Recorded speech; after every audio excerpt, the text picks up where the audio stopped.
Football made simple. Become great at your craft by finding ways to make it simple for those around you. This is the Coaching 101 podcast hosted by Find a Way Productions with your co-host, Daniel Chamberlain and Kenny Simpson.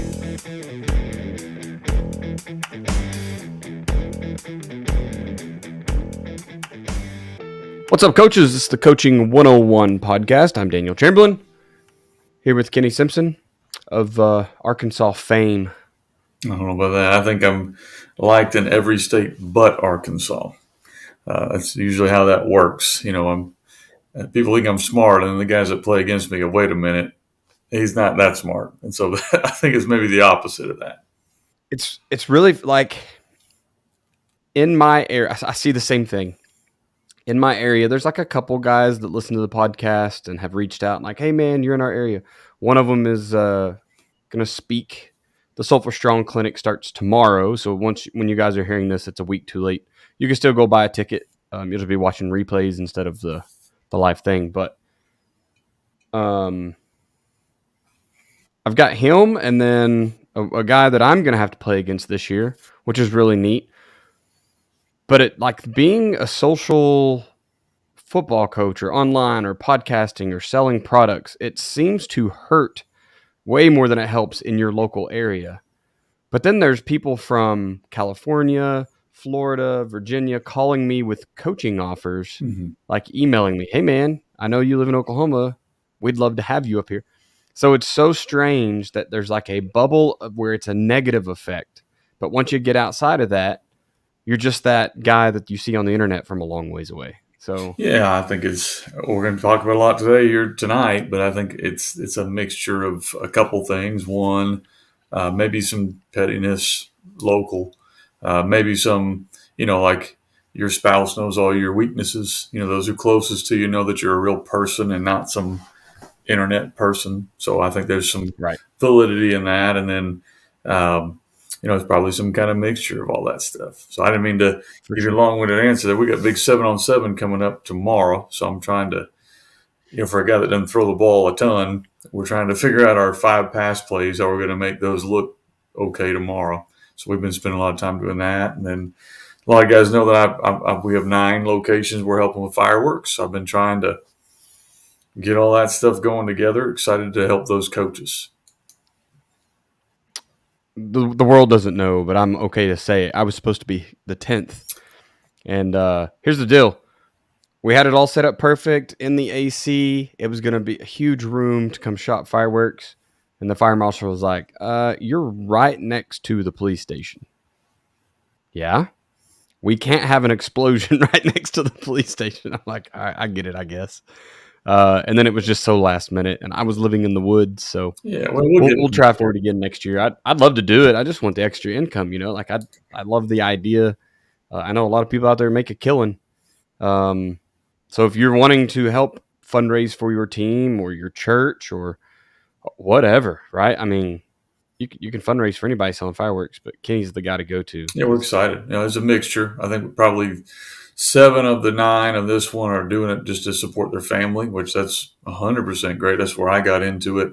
And then I think we have 2 that are doing it as like a football fundraiser. And of course, that's good too. Yeah, for sure. Yep. Well, I tell you what, I'm glad to be home. It is Father's Day, so happy Father's Day to you, Coach. You too. Once again, I know this is going to come out a week late, but it's okay. I have spent I got home, I got a half day yesterday with the Army, so I got home, we jumped in the pool, I got my sunburn today, went right back in. Don't care. I've been sitting in a pool of sweat for 2 weeks. I'm going to just sit in an actual pool now, and man, was it fun. So got a little bit of red going on. I think I'm starting to maybe I'll brown up in the next few days. I doubt it, but I'm one of those guys that just peels. So it's really unfair. My wife turns into a stinking chocolate bar or something, and I turn into a lobster and lose it all. Yeah, I wear long sleeves. I learned that game a long time ago. Even when I swim now, that's why we do the hat. Because all the different skin things for me. So I love to be out in the sun, but man, I cover up as many inches of my body as I can. Absolutely. Well, Coach, we'll jump right in the conversation tonight. Before we do, why don't you tell us some ways we can simplify football for ourselves and our staffs? Coaching 101 podcast is sponsored by Findaway Productions. Findaway Productions also sponsors fbcoachsimpson.com for all your coaching needs with over 30 coaching materials, books, as well as 50 PowerPoints and videos and smaller materials and the free magazine headsets. Findaway Productions also sponsors offensivecoordinatoracademy.com, all things offense, and defensivecoordinatoracademy.com, all things defense. This episode is brought to you by Athletic Speed and Movement. At athleticspeedmovement.com, we've taken Del Basquet's 45 years of speed and movement training and put it all in one place just for you. You can get the same training that NFL players have been getting for years, collegiate players have been getting for years, and now high schools across the nation are paying thousands of dollars to bring Del in to install his system, but we've got it online for you. It's time to help your team become faster, not just in the 40, not just their sprint speed, but between the tackles and their cuts while they're chasing down the quarterback. It's time for you to help them become faster everywhere. Jump over to athleticspeedmovement.com. There's an orange button there. Just click it. It says, get the keys to playing faster. You'll get the 3 core movement video from Dell. He's explaining the science behind it, all for just the price of your email. Check it out, athleticspeedmovement.com. What's up, coaches? I want to talk to you for just a few moments about your program. You know, the longer I'm in this profession, the more I understand that efficiency is truly the name of the game. We're talking offense, defense, doesn't matter, right? Eventually, you're going to come down to checking out your efficiency. So I have to ask you, are you doing everything in your program the most efficient way, right? Are you fundraising the most efficient way? Are you representing your players and your program to the public in the best way? Are you planning to build the facilities the most efficient way? If you answered no to any of those, or really even if you answered yes to all of them, and you haven't contacted Mark Bridges at Ace Sports, you're missing a key step. So look, Mark and his team, they are the go-to group for video board and scoreboard installations for your school. They're not just football either. Mark can help you mock up your newest video board for that new stadium, or maybe even your old stadium, right? That's where Mark and the guys come in. And we're not just buying a flashy thing, right? Yes, it's nice. It's pretty neat to have that big scoreboard, that big video board, but you're also, you're investing back into that program. You're investing into that newest fundraiser. Sure, you can keep selling your discount cards, your beef jerky, hosting pie auctions, whatever it is that you like to do. But let's just be honest with ourselves, guys. We're not making enough money for those big ticket items. For the big ticket items like turf, an indoor facility, that's where you need a big ticket item fundraiser. That's what Ace Sports is offering you today. Guys, I've talked to Mark several times now, all right? And it always comes down to big school, small school. Right? Well, of course, the big schools can afford that new video board, but the small schools really can't. It's just not true anymore, man. Your school isn't too small, and I promise. Okay, 1A, 2A schools, it doesn't matter. Mark and the guys, they're helping them out. Contact Mark today at mark.bridges@acesports.com and let him come give you a quote. Let him show you and your administration the plan. Now, really, it's the cheat code, right? Let him show you the cheat code that is fundraising with Ace Sports video boards. Tell him Daniel sent you. Awesome, appreciate it. Guys, just like I say every single time, we're going to say this every single time. We let those guys advertise on the podcast because we trust their stuff. So reach out to them. You've got Mark and Ryan. Mark seems everywhere else. Ryan is the Oklahoma rep for Ace Sports. Please give them a call. I can't wait to put up a big video board at the school that I'm at. I just think it's the coolest thing. Plus, I'm kind of a graphics nerd too, so I kind of want to make those neat videos. And I mean, the pump up, like the pre-game video at the OU games, is one of my absolute favorite parts of that experience. And so I think it'd be cool to get it on the big board, put it out on social media. I think it's going to be a lot of fun. So can't wait to get us one put up. Call those guys. Coach, I know you still got the coaching cap. You mentioned it in the intro there. Tell us about that. Yeah, so we've got a few left. If you're wanting to get kind of the first model we have of the coach's cap, it's got the whistle on it, a boonie cap. Just basically, it's meant for a coach. Whistle and hat are combined, and then it's got the boonie hat. We did that mainly. I mentioned already because skincare. I'm a big advocate of coaches wearing straw hats or boonie hats or long sleeves or whatever to protect yourself, and so came up with that. My first patent, got the whistle on the bottom of it, so we're excited about that. That's awesome. And tell me about this O-Line Academy. I know it's live now, right? Yeah, so we have the O-Line Academy, which is over at the OC Offensive Coordinator Academy.com. Over there, it's one of our new products we've got there that's meant for offensive line coaches. So basically, it walks them through. You get the OL workbook, which is basically a lot of the forms and examples of coaching the offensive line, all the things you need to know. And then we have courses that walk you through each section, from drills to stance to scheme, to relating to your players, organizing practice, scouting an opponent. So you have all those issues, and it's specific to offensive line coaches. And it's over at offensivecoordinatoracademy.com, or just hit me up on email and I'll kind of get you pointed the right direction. And the last one we discussed was the Gun T Summit. Yeah. Which is, that's a big word to put in front of anything with football. Yes. What's up with the summit? Yeah, so we've tried to meet at least once or twice a year for all the Gun T system owners. And so I think this year it's going to be June 25th and 26th. We do it virtually so guys can watch it live and ask questions, or they can come back later. Bringing on a guest speaker. This time, one of the guys who's been running Gun T for 4 years out in Pennsylvania to share some of his ideas. I'll be going through some of the new stuff we're putting in this year. You know, I usually put materials out a year behind. You know, something I'm putting in, we want to make sure it works, make sure it's good, and then we put it out the next year. At the summit, though, we talk about what we're looking at doing in the coming year. So it's kind of a cool way to kind of peek behind the curtain of how we're evolving. You do have to be a Gun T system owner to get in it. So if you're listening to this now and you have a couple books, like Daniel's got a couple books behind him there, but you're not a system owner, hit me up and we'll work some kind of deal out. You know, if you've already done different things, we'll figure something out. But we try to do this every year for our system owners, where they're getting the newest stuff every year. So once you become a system owner, it's one-time fee, you never pay again, and you're always getting the new stuff every year. And so it's a really good deal, we think, for guys that want to do it. You get all the books, and then you get basically all this new stuff we put out. You just continue to get it as we put it out. Awesome. Well, that's real cool, man. And I'm once again, I'm gonna mention it for the next couple weeks, just until it kind of cools off a little bit. The sulfurstrong.coachesclinic.com website should still be good. You can jump over there, and it was supposed to go up $35. To be honest, once I got pulled away in the Army stuff, I have no idea. And June 1st hit, that was supposed to be the cutoff date for the early bird pricing. So you may get over there and still get early bird pricing. It's just a fundraiser I put together to help the town of Sulphur. And to be honest, I'm hoping that it does really well. And so it can be like an annual thing. I love coaches clinics, especially when they're online and I can kind of go back and watch them as I want. And so if this does really well, I may try to do it every year just to help a town. We have tornadoes every single year. This year, like 4 towns got destroyed. So I still don't know how I'm going to deal with the fact that after Sulphur got hit, like 3 more towns got decimated. But we're going to do our best. Maybe if it just makes enough money, we'll just split the funds or something. I don't know. But jump over there, listen to a whole bunch of coaches talk. Coach Simpson will speak, or did technically speak, because you're hearing this in the future.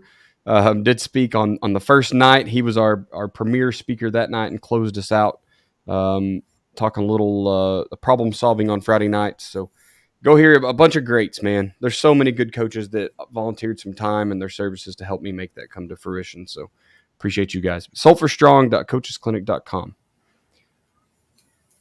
All right, let's get into it here, Coach. So question 1 here. You called it crab mentality, and I'll kind of talk here for a minute. So the question is, what is crab mentality?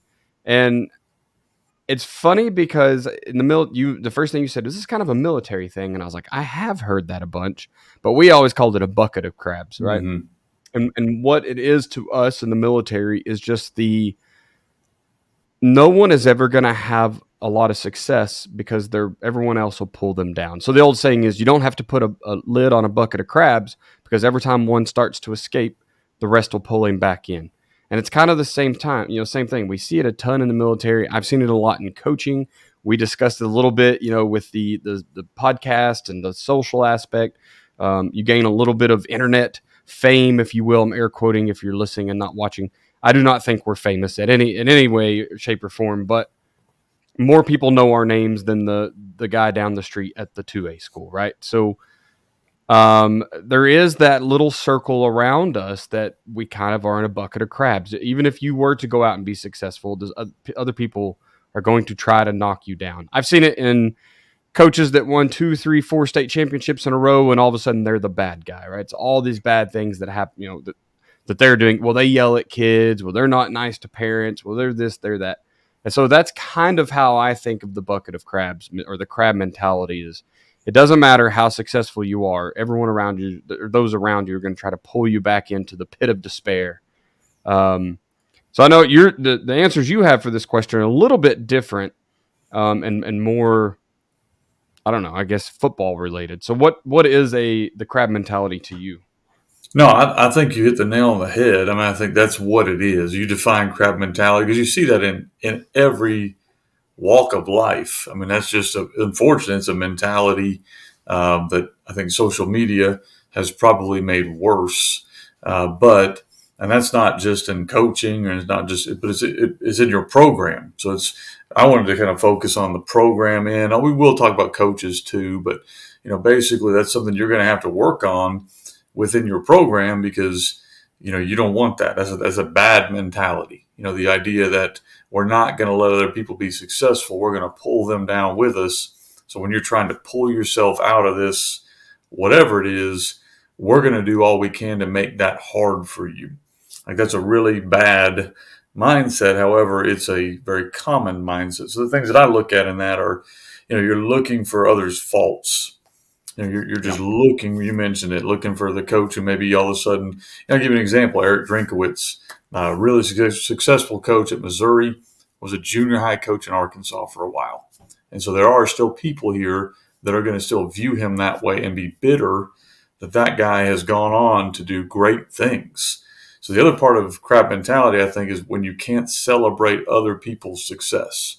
Like when you Yeah. watch someone do something great and your first comment or thought or mindset, and we all probably have it if we're honest with ourselves, is I think I could have done that, or he didn't really earn that, he just was given that. Instead of just going, man, that's really cool that this guy came from here and went on to do great things. If your thought process is not to celebrate them, but instead it's to belittle them or make whatever their accomplishment is smaller, you're suffering from crab mentality. The other point I had on here was if you're the guy who's always looking to find some petty issue or stir up social media or kind of get in the gossip area where somebody's trying to do something different, and instead of going, maybe I can learn from that, or maybe I can watch that, or maybe there's something there, man, that I could go talk to them about and better myself. If instead of that, you're taking to social media to kind of bash them, or you're gossiping, or you are simply looking for some fault, then you suffer from crab mentality. And if we're honest, all of us at some point do. There's times that was my first thought when something happens. So I think we got to be honest with ourselves because you got to recognize it so that you can stop doing it. The third one I put on here was when you try to isolate people that are different. Like if somebody's doing something different than you're doing, and your first thought process is they're wrong. Like they're wrong. They can't be right. You can't be successful. A good common term you'll hear from crab mentality is the words, we've always done it this way. Like Yeah. I've always done it this way. Here's how we're supposed to do it. I can't believe that will never work. Those are the kind of statements that you're going to hear a lot of times if somebody's suffering from crab mentality is going to be in that world. When you're different, and because you're different, you must be wrong. Not, man, maybe I can learn something. They're on to something here. Instead of it's let's make fun of that. Let's belittle that. It can't work. So to me, those are the warning signs if you're in that boat that you're suffering from that, or if you see your kids, your athletes in that boat, that's something you've got to kind of get out of your program if you can.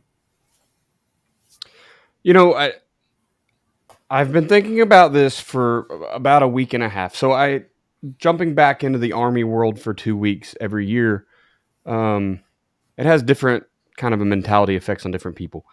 I've spent my last 5 summers in a leadership school, whether the first year I was a candidate and then 4 years after that I've been cadre. So literally teaching the most strict standards. The standards are the same for everyone in the Army. We all have the same standards, but Just some people enforce it a little more strictly. We put pressure behind it at these academies or schools to kind of make people hold on to it more and see if they'll fumble the ball when they get under a little pressure, right? Um, and so jumping back this year, I went it with another group. I'm out of the leadership teaching world for a little while, just gone back to a regular unit. And there's a lot of different styles of leadership. It's been a lot of fun. I think I talked about it last week because I was kind of right in the middle of that. But it's been a lot of fun getting back to teaching this without the pressure, right? Because now I'm just trying to bring actual soldiers. Not that the ones in leadership school aren't actual soldiers, but I know they're going on to bigger and better things. They're all college educated. It's just a different world. So now I'm dealing with like privates who just got in the Army but aren't college educated, right? So it's a different mentality.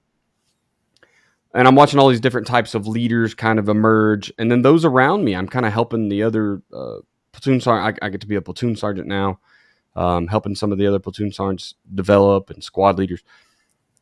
But it hit me the other night, and I was just thinking, in football we see this too, but think of all like the most famous artists that you can think of, right? Pablo Picasso, Jackson Pollock, right? There's all of the, I mean, they go on and on and on. There's a ton of artists, right? But think of how different those styles are.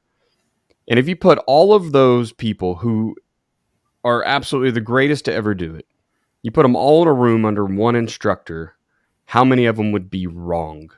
And they never would have developed their style because that's not how we do it, right? And so I think about that in leadership, and I think about it in coaching, about how there's just different ways to do stuff. And I know this doesn't really fit the crab mentality topic completely, but it's been on my mind a lot about, I just can't imagine Picasso and Jackson Pollock being in the same room and comparing art, or being under an instructor that compared their art and just be like, nope, yours is a failure because it doesn't look like mine. And I just think that if we have to keep that mentality in anything that we do when we're teaching others, whether it's kids or other coaches or military people, whatever, is like there's so many different ways to do things. And two that are vastly different can both be world changing, right? And they can be the best that's ever been done in that method. It doesn't all have to be the way that the teacher wants it done. So I just think it's a really, it kind of fits this topic, I suppose, but that topic or that idea has just been on my mind really heavy lately.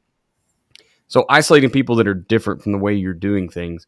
One, yes, it shows that you are definitely in that crab mentality, the bucket of crabs. But two, you might literally be stifling the next greatest thing we ever did in football. I can't imagine the RPO the first time someone was like, I think I'll pretend to run it and then quickly just pass it to this guy, right? And people are probably like, why don't you just run the ball? just run it. And so I don't know, man. That's really been on my mind a lot lately. It's just how we could easily stifle the next greatest thing ever, the next greatest player in the sport, because it doesn't fit exactly how we want things done. So don't do that because you might be suffering from crab mentality. I was going to say, when you see different leaders, like I look at different leaders, and let's just use the NFL because most people probably know those guys. You got Bill Belichick, he's out of the NFL now. Kind of had his style, just that kind of stern, going to get it done, no nonsense. He actually is kind of funny if you ever talk to him, but with his players was not that way. You can go back to Don Shula, kind of in that same mode, two of the winningest coaches of the NFL. Then you have a guy like Jim Harbaugh, who's out there running laps with his players, who just won a national title at college. You had Nick Saban, who breathes fire. But then you had, on the other end of the spectrum, you've got Mike McDaniel now with Miami, who's wearing women's joggers, and coaching and kind of nerdy. And so you start looking at, well, how are these guys where they are? Like, how are these all successful? So instead of bashing the one who's different, instead of looking at Mike McDaniel and going, he's way different than those other guys, he's going to be terrible. That's crab mentality. I think the mentality you need to look at is, what does he have in common with these other guys? And you start looking at, so like you're talking about, leadership can be different flavors, but it generally has the same traits of Yeah. hard work. It's going to have the traits of being genuine to who you are. It's going to have the traits of never stopping learning. Those all of those guys would fit those three buckets. And so I think that's what you Yes. got to look at when you get in that world is we can all have our own little flair, but what's the common trait that's making these people successful in what they do? And that's kind of what we want our players to be the same way. We're all different. Yeah. Everybody's different. Some of my players, man, we're going to play 7-on-7. They're going to be hooping and hollering. Some of them they don't say a word. But what's going to make us successful, is going to be hard work. It's going to be being genuine to who we are. It's going to be, all of those same traits. And so I think that's kind of the way you flip it on its head. Instead of isolating those who are different, study them and learn from them. I love what you said there. When I'm on the sidelines, I don't care if I'm 7-on-7 or whatever, I am celebrating the little things. I am probably jumping around more than the cheerleaders. I'm just very energetic, outgoing with my emotions, having a good time. Generally does not go over into the negative. Usually once it starts going negative, I usually kind of get swollen up and I'm internally processing how can we fix things. But when we're out there doing good, I'm having a blast on the sidelines. And I've never seen another coach do that. And I've had coaches kind of like almost talk down to me, like that's bad to celebrate with your players because they're doing so good. The big line I've always heard is stop making it about you. I'm not making it about me. I'm having a blast, right? I'm celebrating with the kids. And it took getting a letter from a parent this year that she wrote about her kids and just said, you're the most fun I've ever had watching when it comes to a coach. Like, I've absolutely enjoyed watching you on the sidelines because not only are you really getting the kids corrected when they do things wrong, you're stern, you're strict, but you're also their biggest cheerleader. Like, you are absolutely going to celebrate with them. They're going to come off to chest bumps or high fives or whatever, right? And so, and just running up and down the sidelines. So I loved it when, I'm drawing a blank. Jesus, the head coach at OU now. Oh, Clemson, DC. Yep. Jesus, guys, I'm embarrassed. You're in Oklahoma, man. That's not me. I'm I not know it's my officially who it favorite. is. Brent Venables. I didn't even get it all typed in. I was googling it in the background. I didn't even have to type it all. It finally just came to me. But when I watched Brent Venables finally get the head coaching job, and I realized that he's literally had a get back guy on staff because that's exactly how he coaches. He is energetic. He's fired up. He's jumping around. He's screaming at to the far corner on the other side of the field. And anyway, it's exciting when you see someone that has the same weirdness that you have and they get successful and people accept it. He still catches flack for it. He still is going to hear it from the naysayers about you shouldn't be that guy.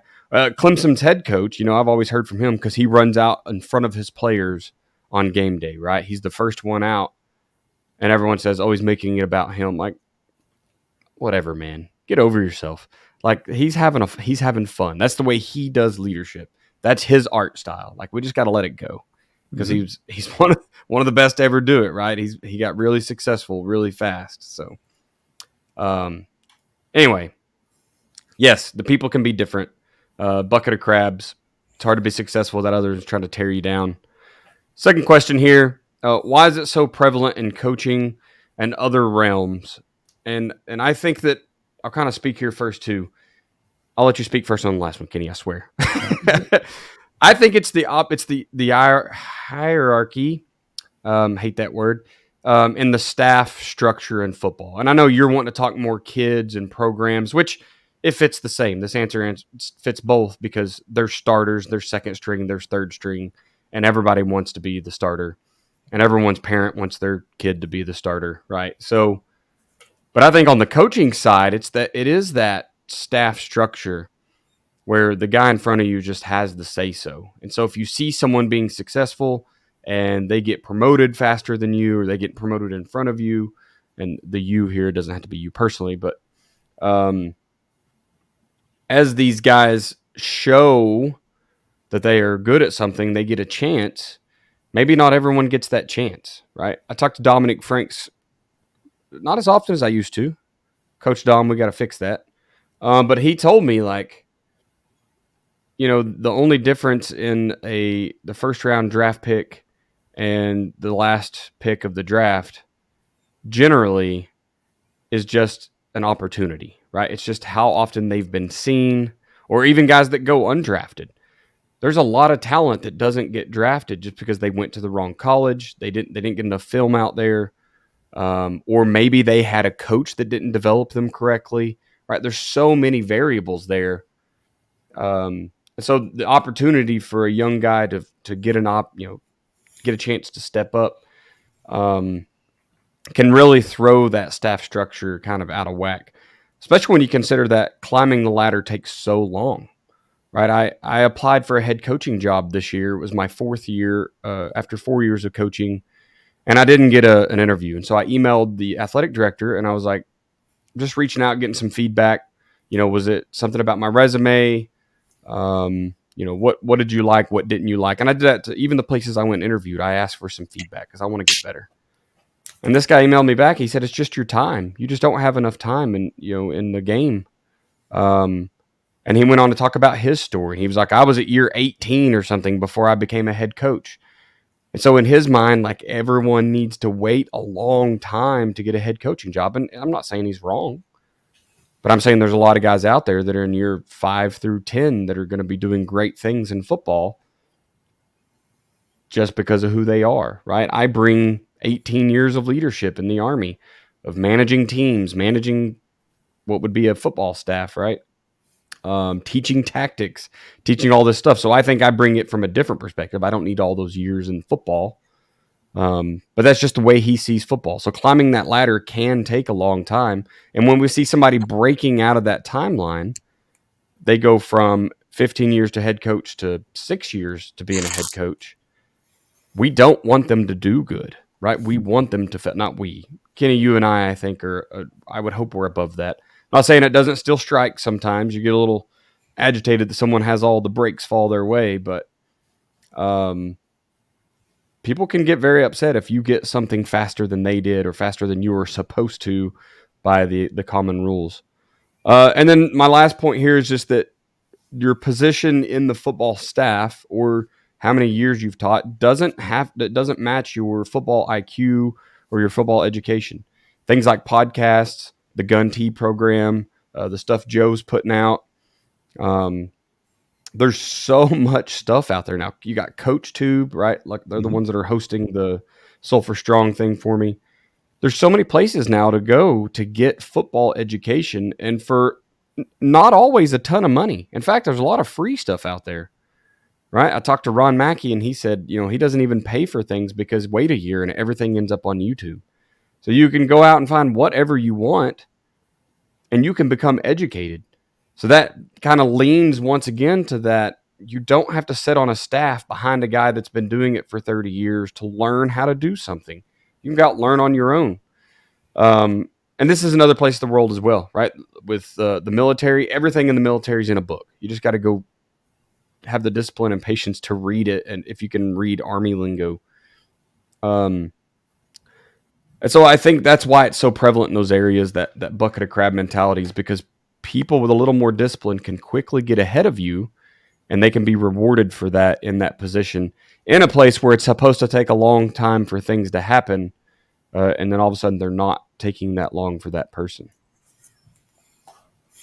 Yeah, I think you hit some things I was going to hit for sure. I think the big word you look at is jealousy, like you mentioned.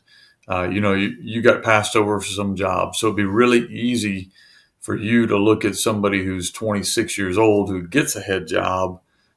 That's a natural instinct is to kind of root against that guy. That's crab mentality, but it's a very natural thing to do.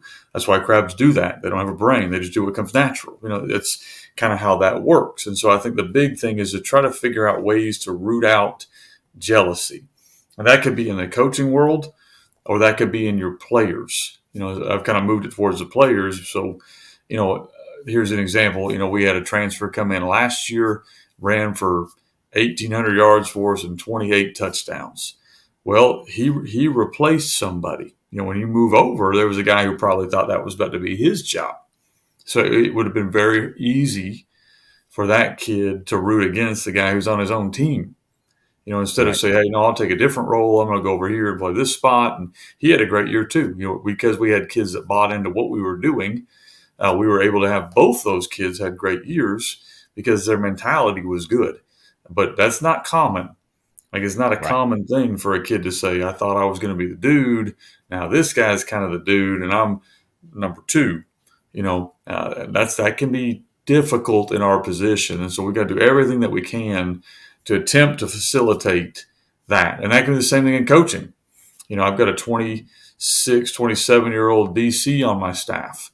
He might be the second youngest guy on my staff. And so there are 5 guys older than him that technically he's in charge of them when we're on defense. That could be a difficult situation if our coaches weren't buying into we're going to support him and he's going to support them. That's just kind of how it's going to be, instead of being jealous and petty and all the things we've kind of talked about. So there's a lot of times those situations will show up. Then a lot of times, usually it shows up when we have something that doesn't go well for us. Usually crowd mentality shows up when something didn't go well for us, but we see others having success. I go back to the Bible verse that says God sends the rain on the just and the unjust. And sometimes that sucks. You did everything right. You took these kids and did all these things and didn't get the breaks for whatever reason. And this other guy who isn't doing near the job you're doing just got coach of the year because he has 4 D1 kids on his team. And so it's easy in that world to kind of go, or if you're a kid, you showed up all summer, you busted your tail, but you're still running a 4.9. And this other kid who he showed up too, but God let him run a 4.5. How do you handle that situation as a kid, as a coach, as a whatever? And so that's the stuff you have to be extremely aware of as a coach that's going to lead into potential problems. And if you don't take care of them, you don't address them head on, I think that's when you start to have that crowd mentality creep into your program. Yeah, the prevalency there, and even in the kids. Here's what's crazy. We expect that. So our next question is going to be like, how do you prevent ourselves and those around us from falling into this trap? And I know that you've got some stuff written up there that's going to work really well. I think it's bizarre that this is so common, and it doesn't matter even at what level. It's so common that if you watch 2 good quarterbacks go to the same team, and one of them doesn't have crab mentality, then it's like blown up all over sports news. They're like, oh my God, this guy is not having a breakdown because he didn't get to start. I can't remember if it was college. It may have even been at OU. I think it was at OU last year, 2 years ago, OU Texas, when Caleb Williams got put in at halftime or whatever to start over Spencer Rattler because Spencer just wasn't getting it done. And the cameras were all over Spencer's face, right? They were trying to get him acting mad, and he probably let some facial expression, some body language slip. But he was still there to kind of love up on his teammate when he started doing good things. The guy went out and won the stinking game, right? And then here's, those two are absolutely side by side celebrating. You go this year, they had, we added another quarterback, a freshman, and he got some playing time late. And it was kind of the same thing there. Like, people wanted him to be mad, but he just wouldn't. And it just shows that, like, it's so common that when you don't fall into it, it's people are like celebrating that you didn't fall into this trap. So if you do, it's okay. You need to work on it, but it is very, very, very natural. It's quite common. So much so that we celebrate when it doesn't happen. So, Coach, how do we prevent that from happening? Man, it's tough, because one, you got to work on it on yourself. So, I mean, that's something you have to identify in yourself and work on. And as I mentioned, you got to be aware of that every decision. It's not like you work on it and then you get past it. Like, that's not how that works. Some people are Right. naturally unselfish, but generally those people aren't football coaches. Just our personality tends to be highly competitive. And because of that, we are more susceptible to this. I feel like if you're not a very competitive person, you're probably not a good football coach. I mean, that's just kind of how that goes. So we're going to be more susceptible. So we need to identify it within ourselves and work to remove Right. it there first. Second thing is, I think everything you should do as a coach in any sport, obviously we're talking football, but is to preach teamwork, is to highlight teamwork. Anytime you see good teamwork, highlight that, and then anytime you don't see good teamwork, usually we're going to call that kid in the office and try to handle that privately at first. But if that doesn't work, you need to kill it immediately in public. And so you got a couple of options there, but we try to highlight the unselfish part of it. That's the main way we want to try to kill crab mentality is, hey, so and so, we'll just bring it up. So and so could have been really unhappy. You guys know that he probably wanted to play this spot and he's having to play a different spot. So we're going to make sure we highlight that kid all year long because he's playing a spot he really didn't want to play to help our team win. And then you try to preach that and talk it up so the other kids start recognizing that's what our team needs to be about. You're great running back. We don't talk about great runs. We talk about great blocking. Our quarterback last year would get out and lead block for us, and we'd highlight that stuff. That's the kind of stuff we want to highlight of guys being unselfish and great teammates. The second thing I think you got to look at is working with kids on when they fail. Like when they fail, that's when they're going to naturally reach out and be upset that other people are being successful. So you got to kind of get through the team mentality that failure is not permanent. Like we want you to try so hard that you fail every day in practice. We encourage you to work so hard that you're going to fail and test your limits. And then also understand that if you do fail in a game, that's not permanent. I think a lot of times kids are so scared to fail that they won't play at 100%. Like they'll almost hold back, won't give all they have because they're scared. If I do and I fail, people are going to make fun of me. I can't handle that. And so that's something you really need to work on, especially if you're at a program where that's kind of the culture. So one of the big things for me is, we hear the word here, try hard. Kids came up with that word probably 4 or 5 years ago. It drives me insane. Like that's the most mad I've ever been. I think a kid was when he said, man, that guy's just a try hard. I said, yeah, we need about 300 more of those. Like we need guys that are try hard so that we can win. I don't know when that became a bad thing. Like when did it become a bad thing that somebody's willing to give all they have all the time?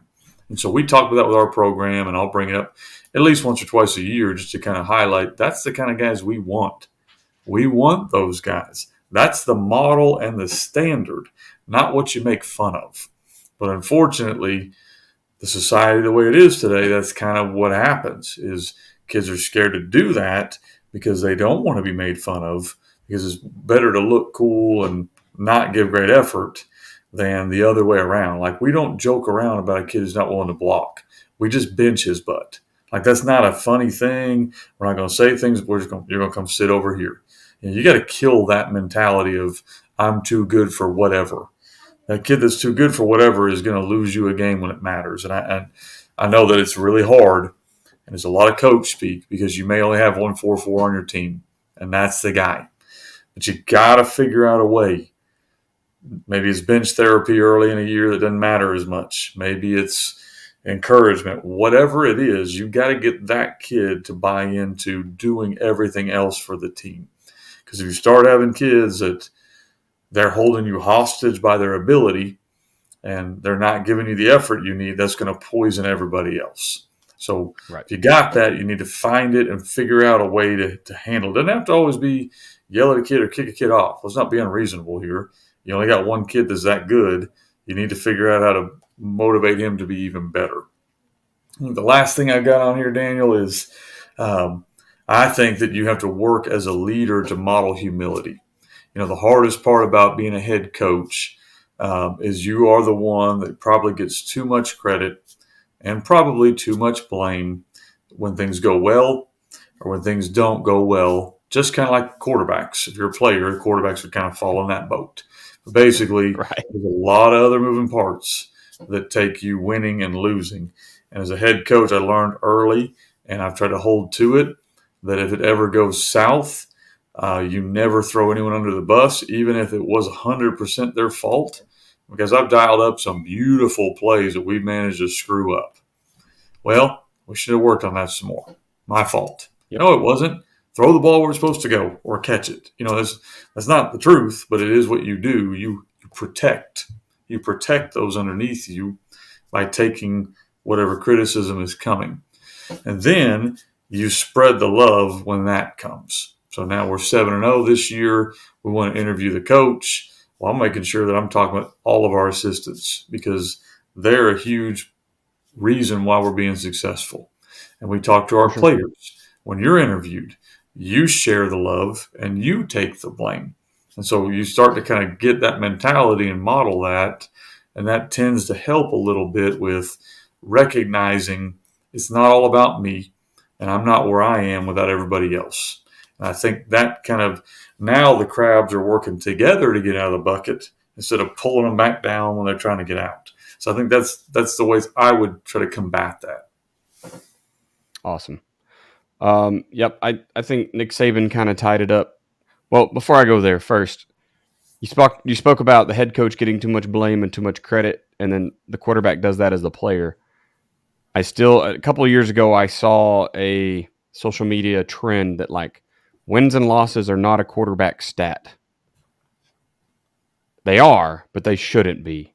But we always talk about how quarterbacks have so many wins and so many losses in their career. And no one ever says the left tackle has all these wins or losses, right? No one talks about the free safety having wins and losses. But for some reason, the quarterback, one out of 22 dudes on the field at any given time, gets stuck with the wins and the losses. So, absolutely, there is unnecessary blame and um, celebration sometimes for people in certain positions. The other thing is, Nick Saban said it best when he said mediocre people don't like high achievers and high achievers don't like mediocre people. And I think that the problem in high school is that you can't separate those. You know what I mean? You don't get to pick from the cream of the crop to come represent your school. And so when he says that, he can just get rid of mediocre people. He can be like, "Well, your film tricked us. You were pretty good, but you don't fit here. Bye." We can't do that. And so we have to try to make the mediocre people and the high achievers get along. And I agree, man, that try hard thing has been around I think I've been hearing it for over 10 years, probably since back when I was in high school. But I've heard it a lot in the military as well. There's that happens quite often, unfortunately. And it is just that fear to fail, right? People are so afraid of looking bad because they tried to do something really hard and didn't have it. But if they just pull back the reins a little bit and then they fail, yeah, but I wasn't really trying that hard, right? Mm-hmm. I can always have my own back that way and escape the humility. So, man, I think 100% what you said is right here on the how do we prevent ourselves or those around us from kind of falling into this. I think you just practice celebrating the little things, practice celebrating everything. Practice celebrating with everyone. You can see it's really been kind of globalized, the we over me and team over I and all that stuff. And that's really good. That's exactly what we're trying to say here. Mm-hmm. I think sometimes we can get a little bit corny with how much we capitalize we every time. And, every time I type out we, it has to be capital because that's just, but I mean, it says the same thing. We're trying to put team above everything else. And you hope that you can sell that to each position group first, get them kind of, you got to love each other, man. You got to pick each other up, even on your bad days. It's okay to dog somebody when they make a mistake. Let them know they made a mistake and then pick them up and then put them right back out there and let them do their thing. Coaching's the same way. Look, I've been a DC that gave up 46 some odd points. I was a pretend DC my first year and gave up 82 points, but that was like 5 D1 players versus I didn't have a kid that should have been playing high school ball probably, right? Um, I don't take that too hard, and neither did my head coach. He didn't come over and fire me or tell me how terrible I was. Like, man, you were outgunned. We understand where that blame is. Um, you're going to have bad days, and so are those around you. The running backs are going to fumble sometimes. You can't go over and just jump him and ruin his career because his running backs fumbled too many times in a game, right? It's just that's not how it works. So just be in the practice picking people up, you know. The great Jackie Moon once said ELE, right? Everybody love everybody. So you gotta practice that a little bit, I guess. All right, man. That kind of punches the ticket. Here's the last part. Everybody's favorite, probably. What not to do as a coach. Now, why don't you teach us what our lesson is today? Yeah, and I may have hit this before, so hopefully I haven't, but I think it's to think that all of your success is due to you. I think that's the one of the lessons you'll learn as a coach real quickly is that you are nobody without the support system you're able to build. That's the players, assistant coaches, administration, volunteers. It takes a lot of things for a head coach or a program to be successful. And the danger can be we start to think it's only us. Like we were the reason that it happened. And if we weren't there, then it wouldn't have happened. And I think that's when you start to kind of get into losing that humility and not being able to give others credit for what they did. So I think the flip side of that coin would be to continue to remain humble, to continue to give credit for those who have helped you get where you've got. I think that helps your mindset also, because a lot of times we want to look at the negative in a situation, but if we're constantly giving credit to those around us, a lot of times that helps us realize how blessed we might be to be in the situation that we're in. If you're constantly praising your assistant coaches, your administration, your players, you're much less likely to get super frustrated with your job and want to bounce and get out of there because you're trying to look at least at the positives by giving credit. So that's my lesson for tonight. Awesome. I appreciate it, Coach. Last chance here, just reach out to those guys, Mark or Ryan over at Ace Sports. Get over to what is it gunT.com? Is that the website? Nah, just fbcoachsimpson.com. I got it all on there. So. FBCoachSystem.com. I mean, we don't talk about that enough, and it really is an excellent place to go and learn some football, right? I think more than scheme, I love when guys like Joe or Kenny, they put out a product that teaches you football. It teaches you so much more than just X's and O's, and I really appreciate that in a good football product. So FBCoachSimpson.com, jump over and get that stuff. I'm on Patreon now. If you want to jump into Patreon, we're going to start talking middle of this month. Well, it's already the middle of this month, so maybe it was middle of July. My days are all off. I'll start doing a bi-weekly conversation with coaches that are part of the Patreon. So I hope you guys will jump over there. The articles should start flowing through there pretty soon, and then we'll have the talk so we can, talk about things I've written about or whatever you want to ask about. Patreon.com. Probably / Chamberlain Football Consulting. I think that's what it is. You can also email me at chamberlainfootballconsulting@gmail.com and then jump over to chamberlainfootballconsulting.com. And then my Twitter's the only one that's different, at Coach Chambo OK. So I guess I need to be like Kenny and just get it all worked out. Where can we find you at, Coach? Well, like you mentioned, all things FB Coach Simpson. Try to keep the brand the same there. So website's fbcoachsimpson.com. Twitter's at FB Coach Simpson. Email is fbcoachsimpson@gmail. Of course, we've got multiple other sites, offensivecoordinator.com, defensivecoordinator.com, theheadcoachacademy.com. So all those different academies, ability, like Daniel said, not just learning one scheme, but more of a how to fish instead of just showing you what's going on, is letting you go through the process of trying to be better. So that's at offensivecoordinatoracademy.com, defensivecoordinatoracademy.com, and theheadcoachacademy.com. Awesome. The podcast is at Coaching101pod on Twitter. I've noticed some people sending in fan mail with questions, and we can't answer those back. So if you're sending in fan mail as questions, just shoot one of us that email. I think the fan mail thing is for people to say how terrible or great we are. I don't really know. I haven't figured it all out because we use Buzzsprout. So if you do send one of those, shoot it to one of us in an email as well. We'd love to get you an answer back, but it doesn't give us a return email. It just says someone had a question. So we had 50,000 downloads last week, Daniel. 50,000 down. That is insane. That's insane. And we're just over a year. That's pretty good. It took some time to get off the ground above that like 400 or 500 mark, but man, we're hustling now. So it's pretty good. So thank you guys, all of you who've made that possible. I think we're closing in on like 70 episodes as well or something. So man, it's been a ton of fun. Thank you guys for listening to keep us getting those ridiculous little achievements and hitting those milestones.